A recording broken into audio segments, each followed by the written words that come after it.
जय श्री कृष्णा। राधे राधे। आप सभी को राधा अष्टमी की हार्दिक शुभकामनाएं। आज भाद्रपद मास के शुक्ल पक्ष की अष्टमी तिथि है और आज ही के दिन राधा रानी का प्राकट्य हुआ था और आज राधा अष्टमी का पवित्र त्योहार है। संसार में श्री राधा जैसी भाग्यवान कोई स्त्री नहीं है, जिनके पति तीनों लोकों के स्वामी श्री कृष्ण सदैव उनके कंधों पर गलवाइयाँ डाले रहते हैं। जहाँ भी श्री राधा जी जाती हैं, भगवान श्री कृष्ण उनके अधीन होकर साथ साथ जाते हैं। श्री कृष्ण जी के वाम भाग से प्रकट हुई श्री राधा कठिन तप, प्रेम और सेवा करके ही श्री कृष्ण के प्रेम की स्वामिनी बनी और उन्हें प्राणों से भी अधिक प्रिय हुई। तो आज आप इस वीडियो में राधा अष्टमी के दिन सुनी जाने वाली बहुत ही दुर्लभ कथा सुनेंगे। इन कथाओं को बड़ी ही श्रद्धा और प्रसन्नचित्त मन से पूरा अवश्य सुनिएगा।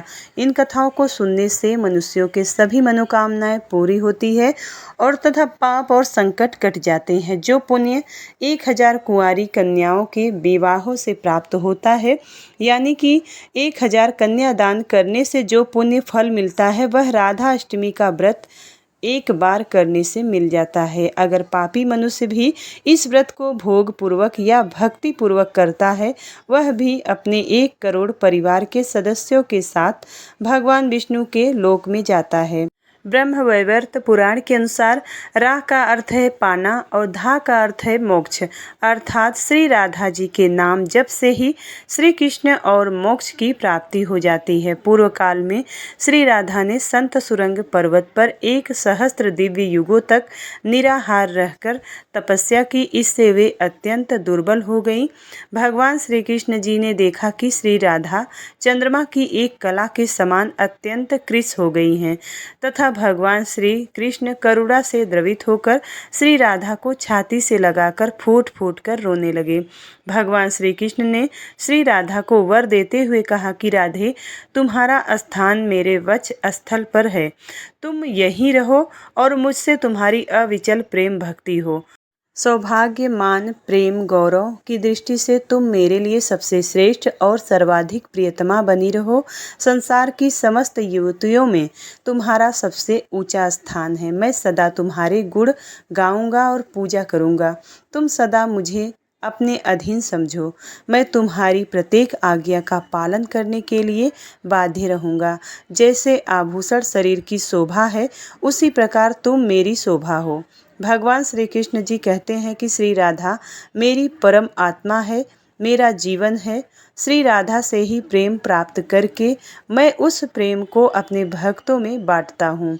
भगवान श्री कृष्ण की सेवा से ही श्री राधा जी ने सबसे अधिक मनोहर रूप, सौभाग्य, मान, गौरव तथा श्री कृष्ण के हृदय स्थल में स्थान, उनका पत्नीत्व प्राप्त किया है। वृंदावन लीला अपने लौकिक दृष्टि से तो श्री कृष्ण जी 11 वर्ष की अवस्था में ही ब्रज का परित्याग करके मथुरा आ गए थे।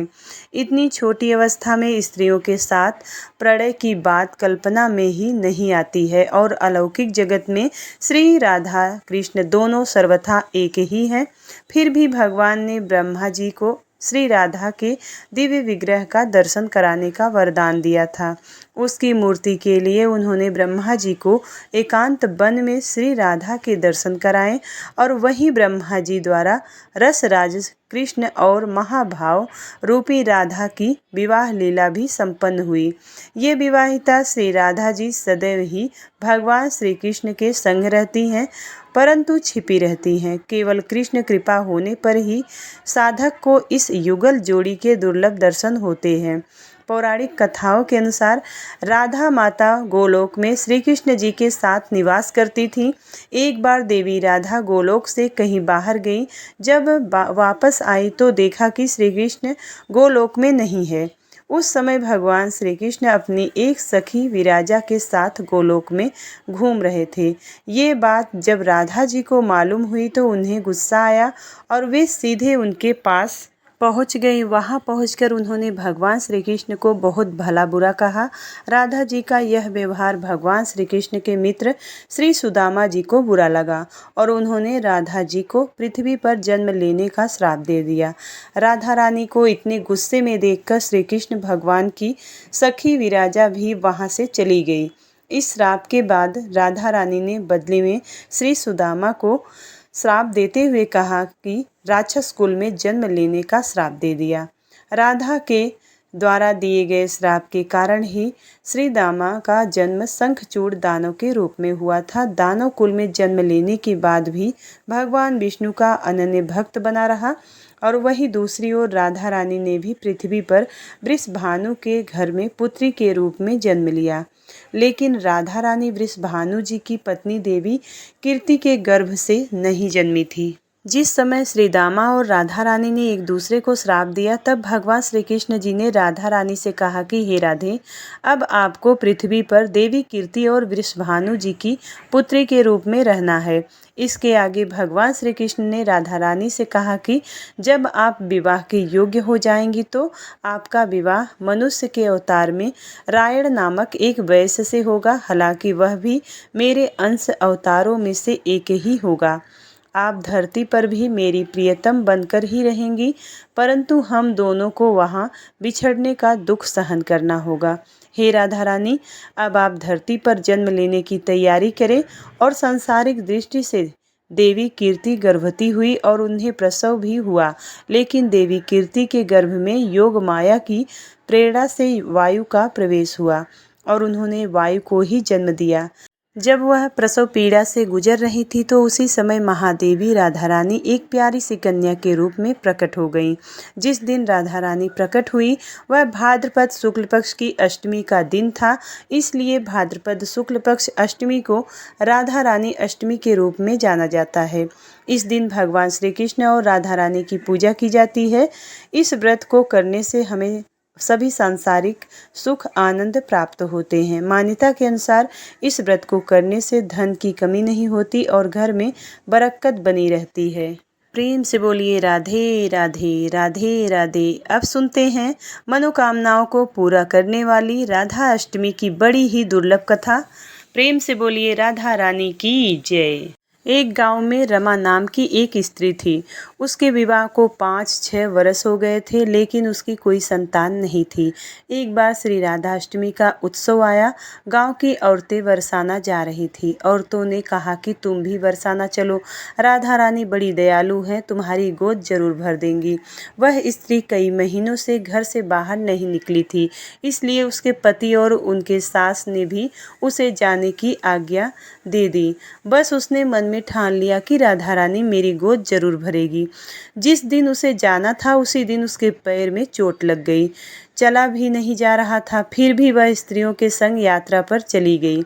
रास्ते में राधा कृष्ण जी का जाप कीर्तन करती हुई गई और बरसाना पहुंचकर नहा धोकर राधा जी के मंदिर में जाने के लिए तैयार हुई।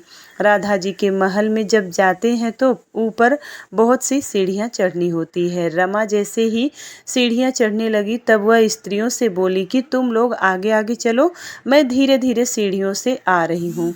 मेरे पैर में चोट लगने की वजह से चला भी नहीं जा रहा है। 2-4 सीढ़ियाँ चढ़ने के बाद उसका पैर मुड़ गया और वह नीचे गिरने लगी। तभी एक 8 साल की कन्या ने उसका हाथ पकड़ लिया और रमा बोली, बेटी अगर तुम ना होती तो मैं नीचे गिर गई होती। वह कन्या बोली, माता ऐसे कैसे गिर जाने देती मैं तुम्हें। तब रमा ने पूछा, बेटी तुम्हारा नाम क्या है। वह बोली, लाडो नाम है मेरा और यही पास में रहती हूँ।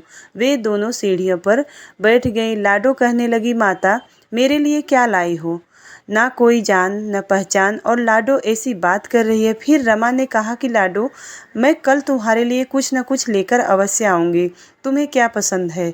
तब लाडो कहने लगी कि मुझे नथनी, गले का हार, कान के कुंडल, चूड़ियाँ, मेहंदी, घाघरा चोली ये सब चीज़ पसंद है, कुछ भी ले आना। इतना कहकर वह बालिका भाग गई। जैसे जैसे रमा भी मंदिर में दर्शन करने लौट आई, अब वह फिर रमा और उस बालिका के बारे में सोचने लगी और बाजार में उसने गले का हार और चूड़ियाँ उसके लिए लाई। और अगले दिन ही उसी जगह पर लाडो उसे मिली थी। वह वहीं पर जाकर लाडो का इंतज़ार करने लगी। थोड़ी देर के बाद लाडो उसको उसी जगह पर मिली और जैसे ही रमा ने लाडो को चूड़ियाँ और गले का हार दिया तो वह बोली कि बस इतनी। सी ही चीज़ लाई हैं मेरे लिए। और वह मुंह फुलाकर बैठ गई। तब रमा बोली, अभी मैं 8 दिन यहीं पर रहूंगी, रोज़ तुम्हारे लिए कुछ न कुछ लाया करूंगी। ये सब सुनकर लाडो उसकी गोद में बैठ गई और गले से लग गई। रमा तो रोने लगी क्योंकि उसे जैसे एक संतान मिल गई। बड़े प्यार से उसके सर पर हाथ फेरा। ऐसे ही वह फिर चली गई। रमा ने मंदिर से जाकर घाघरा और चोली उसके लिए बनवाए। ऐसे ही कुछ न कुछ वह उसे देती। एक दिन रमा कहती कि अब यह सारी चीज़ें मुझे पहन कर दिखाओ। लाडो बोली, कल राधा अष्टमी है, मैं कल इसे पहनूंगी। इस बार लाडो के साथ एक लड़का भी आया था। उसे देखकर रमा ने कहा कि आज पता नहीं मेरे मन में क्या आया, मैं एक धोती और मुकुट मोर वाला लिया है, क्या मैं इसे दे दूं? लाडो बोली, यह कनवा है और यह साथ ही रहता है, हाँ तुम इसे दे दो। ऐसा कहकर वे दोनों सामान लेकर चले गए। अगले दिन राधा अष्टमी थी।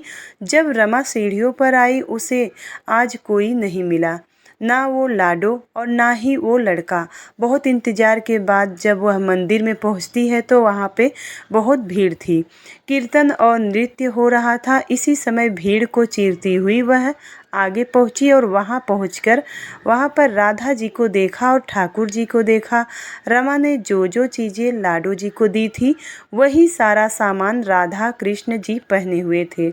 वह पत्थर सी हो गई, आंखों से आंसू बहने लगे। बात समझते देर न लगी कि वह लाडो राधा जी और कन्हैया जी यानी कि कृष्ण जी हैं। स्वयं जगत के पालनहार उसके पास आते थे और राधा जी उसकी गोद में बैठती थी और उसे मातृत्व का सुख प्रदान करती हैं।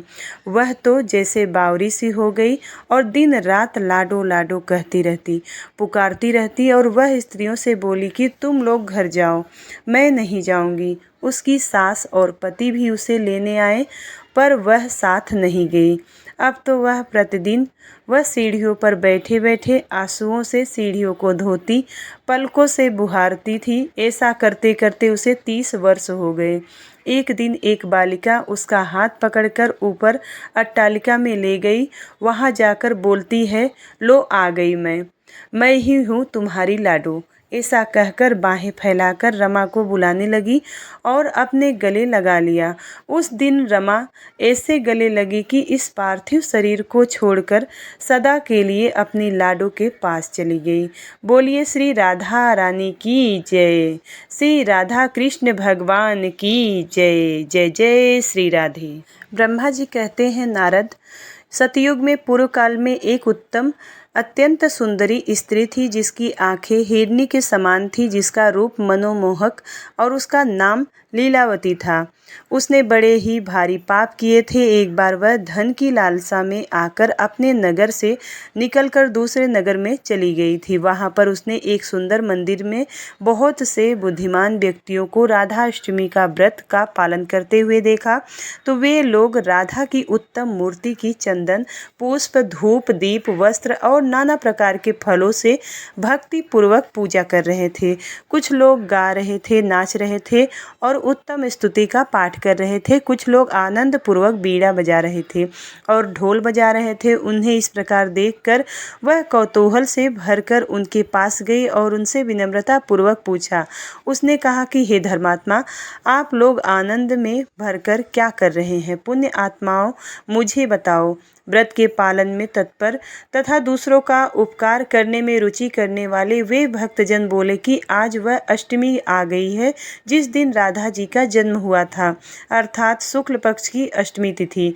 हम लोग इसे सावधानी से कर रहे हैं। इस प्रकार किया जाने वाला यह अष्टमी व्रत मनुष्यों के पापों को शीघ्र ही नष्ट कर देता है, जैसे कि गाय हत्या, चोरी, ब्राह्मण हत्या, पर स्त्री गमन, गुरु का अपमान, पत्नी का अपमान आदि पाप को जो किए हैं वह राधा अष्टमी के व्रत से नष्ट हो जाता है। उन भक्तों के वचन सुनकर और बार बार यह सोचकर कि मैं सब पापों को नष्ट करने वाले इस व्रत को करूंगी, उसने व्रत करने वालों के साथ वही उस उत्तम व्रत का पालन किया। समय आने पर वह पतिव्रता स्त्री सर्प के डसने से मर गई। तब यमराज की आज्ञा से पास और हथौड़े लेकर यम के दूत वहां आए और उसे बहुत ही कष्ट देकर बांध दिया। जब उन्होंने उसे यमलोक ले जाने लगे तब निश्चय किया कि तब शंख और गदा धारण किए हुए भगवान विष्णु के दूत वहां पर आ गए। वे अपने साथ सोने का बना हुआ विमान लाए थे और जिसमें राजसी हंस जुड़े हुए थे। उन्होंने चक्रों के किनारों से पास को तुरंत काटकर उस पाप रहित स्त्री को रथ में बुला लिया। वे उसे विष्णु जी के मनोहर नगर गोलोक में ले गए, जहां व्रत की अनुकूलता के कारण वह भगवान श्री कृष्ण और राधा रानी के साथ रहने लगी। हे नारद, जो मूर्ख मनुष्य राधा अष्टमी का व्रत नहीं करता उसे सैकड़ों करोड़ों कल्पों तक भी नरक से मुक्ति नहीं मिलती। जो भी स्त्रियां राधा अष्टमी के इस व्रत को नहीं करती वे अंत में यम के नगर में जाती हैं और दीर्घ काल तक नरक में पड़ी रहती हैं। यदि संयोग से उन्हें पृथ्वी पर जन्म मिल गया भी तो वे अवश्य ही विधवा हो जाती हैं। हे नारद, एक बार यह पृथ्वी दुष्टों के समूहों से आक्रांत हो गई थी। वह अत्यंत असहाय होकर गाय बन गई और मेरे पास रोती हुई आई थी और उसने मुझसे अपना दुख कहा। उसके वचन सुनकर मैं भगवान श्री कृष्ण के समीप गया। मैंने तुरंत ही भगवान श्री कृष्ण को उनके दुख की तीव्रता बताई और उन्होंने मुझसे कहा कि हे ब्रह्मा, तुम देवताओं के साथ पृथ्वी पर जाओ, तत्पश्चात मैं भी अपने सेवकों के साथ वहां जाऊंगी। यह सुनकर मैं देवताओं के साथ पृथ्वी पर आया। तब भगवान श्री कृष्ण ने अपने प्राणों से भी प्रिय राधा जी से कहा कि हे देवी, मैं पृथ्वी का भार हरने के लिए पृथ्वी पर जा रहा हूँ, तुम भी पृथ्वी पर आओ। यह सुनकर राधा जी पृथ्वी पर चली गई। वहां पर राधा भाद्रपद मास के शुक्ल पक्ष की अष्टमी तिथि को वृषभानु की यज्ञ भूमि पर दिन के समय उत्पन्न हुई। राधा यज्ञ के लिए शुद्ध होने पर वह दिव्य रूप वाली दिखाई दी। राजा प्रसन्न होकर उसे घर ले गया और अपनी रानी को सौंप दिया। उस रानी ने उनका पालन पोषण किया। इस प्रकार हे नारद, जो बातें मैंने तुमसे कही है उन्हें गुप्त रखना है। सूत जी ने कहा कि जो मनुष्य भक्ति पूर्वक इस व्रत कथा को सुनता है, जो चारों पुरुषार्थ का फल देने वाला है, वह समस्त पापों से मुक्त होकर अंत में भगवान विष्णु के घर जाता है। तो यह थी श्री राधा अष्टमी की व्रत कथा। यह महिमा भी है और कथा भी है। यह आपको पूजा के दिन भी सुनना है। जिस दिन राधा अष्टमी हो आप लोग राधा अष्टमी के दिन व्रत करके इस कथा को जरूर सुनिएगा। तो प्रेम से बोलिए श्री राधा रानी की जय, कृष्ण कन्हैया लाल की जय। उम्मीद करती हूँ राधा अष्टमी की यह कथा आपको पसंद आई होगी।